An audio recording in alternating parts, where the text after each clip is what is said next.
Okay, hi YouTube. I thought what we would do today is take a look at changing the rear brake pads on a Kawasaki VN800, in this case Drifter, but I'm sure the VN800 would be the same. Now, I've not done these before. I don't think it's a huge job, so let's just get on and do it. I'm starting with an 8mm Allen on the back here. It looks like there are only 2 Allen bolts holding it on. Let's crack those loose, see where we go. I've got to say, I am not a mechanic. I have never done these brakes on this bike before. I've only had the bike myself for maybe 3-4 months now. What month are we? 4 months. I've done an oil change on it. My brakes are a bit grindy. I took a look on YouTube to see if I could find a video on how to do this. There's one of them out, and I couldn't find anything on this particular bike. I found a video on a VN900. I'm pretty sure the process is the same. It can't be too difficult. Like I say, I am not a mechanic, so if I can do this, you can do this. There's both of them out. Hopefully, let's just see, there may be a third one in there somewhere. No, I don't see a third one in there. That's coming loose. Straight off that. Okay. So, what else have we got in there that's holding that on? Right, this is what we need to be a little careful of down here. This is the brake cable. They say you shouldn't let this hang, but it's actually touching the floor. I have a pin on this side and a pin on this side. One looks like it will come out and one looks like it won't come out. Okay, what I'm going to do to push the plungers back, with my old brake pad, I'm just going to put a screwdriver in there and slowly push the plungers back in on this, so the brake pads are loose, like so. So I've just grabbed me a block of wood just to give this some support here. I don't know if you can see it, but my retaining pin here that should come straight out. I've just spent a couple of minutes just filing a couple of small straight edges on that, just enough to get, don't know what size this is, a 5mm spanner on there, just to slowly ease that up. Now, I don't know if you can see now, it is turning. So I'm just WD-40ing it, loosening that up, because obviously I can't change the pads until I get this pin out. So I just want to work this.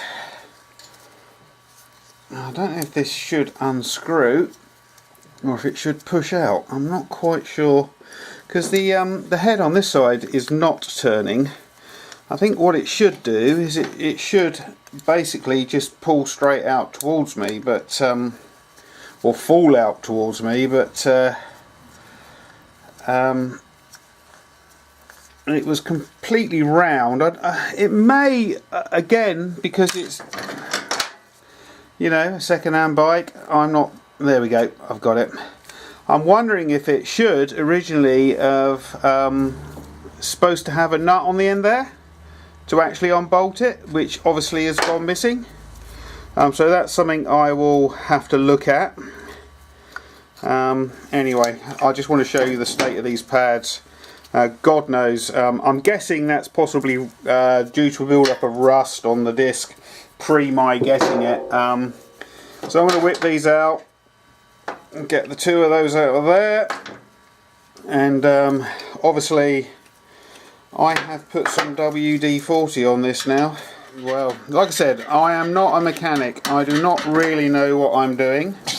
I am just a great believer in not giving money to a dealership unless you really have to. And changing brake pads on a bike, it's not a biggie. It's not a huge one. you know, if you've got some tools and you're prepared to have a go, yeah, I've just burred the edge off of that. So anyway, that's fine. Right, I'm just going to get a rag, and I'm going to get the WD-40 off there, because the last thing I want obviously is to get brake pads in with a lubricant on them so they don't do anything. Right, so it's a case of getting the new pads out now and putting them back in, I guess. I wasn't taking much notice of how they came out, so that's going to be interesting. Anyway, let's get these pads out of the box, or out the sealed packet. Again, I'm assuming these are pretty idiot proof. They will only go in one way. My back pad, the one that sits in the back here, only has one eye on it, so it basically sits in and drops in behind. So the first one I want to get hold of is this one. It's spring loaded in the bottom here, so I'm guessing again you have to get them the right way around. So that is gonna go in there. These things, you know, you kind of think these jobs are going to be quick and easy, and there's always something that's gonna not be as easy as you thought it was going to be. You know, you kind of think, that's a really easy job to do. I'll nip out there, or 10 minutes, I'll get those pads changed. Which really, this is, it is, if you have the tools and you have everything ready and you don't have any problems, this is a 10-minute job. But as you can see, nothing's ever as it should be. Okay, I've spent a couple of minutes just not WD-40, just tidying this up with some emery paper. I'm just going to stick a little tiny piece of grease on there. It seems to have a little bit of a burr on the end, but you know, that's okay on there now. That's pretty good. That's going on there like it should. Let's get that up. Get the first one in the pin. Not forgetting there's springs on the bottom of this down here. So you just have to push the spring down and pull the pad back to get the other pad in. So of course, as soon as you do anything in front of the camera, it's not going to play ball.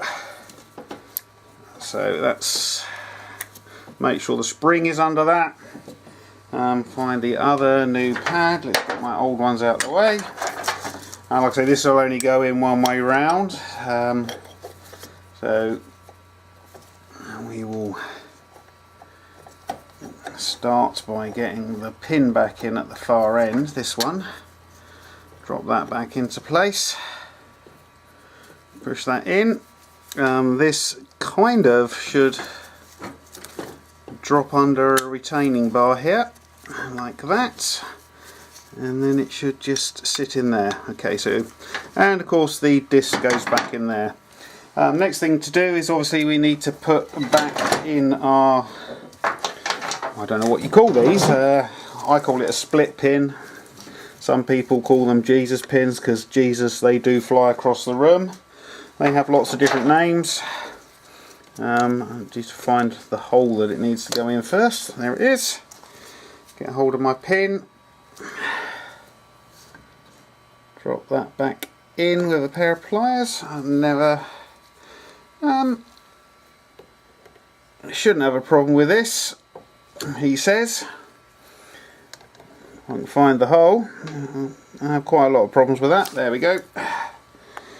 That was supposed to be funny. What do you guys think? Let's get that in there.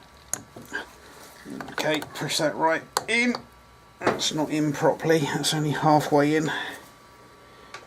Because we need to... It's hitting the casing at the back. We actually need it on a downward angle like this to go all the way through. And it won't hit the casing at the back. There we go, that's in. Obviously we basically just need to get this back on the bike now and bolt it up, bearing in mind that you have had the disc off clearly, and when you take the bike out for its first run you need to be a little careful with the brakes because they may feel a little spongy. So, okay, it's not quite high enough up and it's pretty uncomfortable trying to bend over, but it's you know, I have a bad back, so it's just a bit awkward for me, you know. I'm sure you guys that are all fit and healthy out there won't have a problem doing this. Get that one started.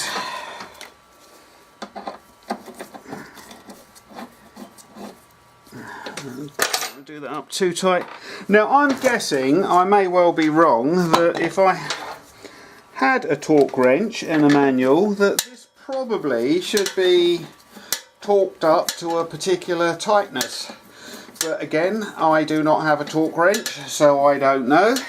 So I'm going to do this just so it feels like it's firm and happy, and then I will ride the bike a couple hundred miles, and then I will just check that nothing's come loose here. That one's not getting a grip for some reason. I'm slightly off there. Could be why. Try that. And again, you saw me spraying WD-40 on my wheel here. I'm just going to check that the disc is clean, and exhaust pipe is just in the wrong place for that. It's quite annoying really. And I don't have a longer Allen key than the one that I have in my hand. So we will get those. You know, I kind of know what they felt like when they came undone, so I'm going to get them tight and then just give them a little bit of pressure, and like I say, I will try them again in a few hundred miles. Right, so that's back on. Looks like I'm going to have to clean my tyres now because I've got WD-40 on there. So there we go, that's replacing the rear brakes on a VN 800. It should have been a 10-minute job, but obviously nothing is ever as easy as it was. You can tell by the length of the video how long it took. Hopefully this has been useful for somebody, and if you like the video, please give it a like. If you knew how to do this in the first place, well, hey, you shouldn't have watched the video, I guess. Anyway, like I say, just take it easy when you ride it first time after doing your brakes, because there'll be a little bit of travel in the plungers back there. It'll need to bed in for a few miles, but that's as simple as that. It's really a 10-15 minute job if you run into no problems. Thank you for watching, and tune in for another video.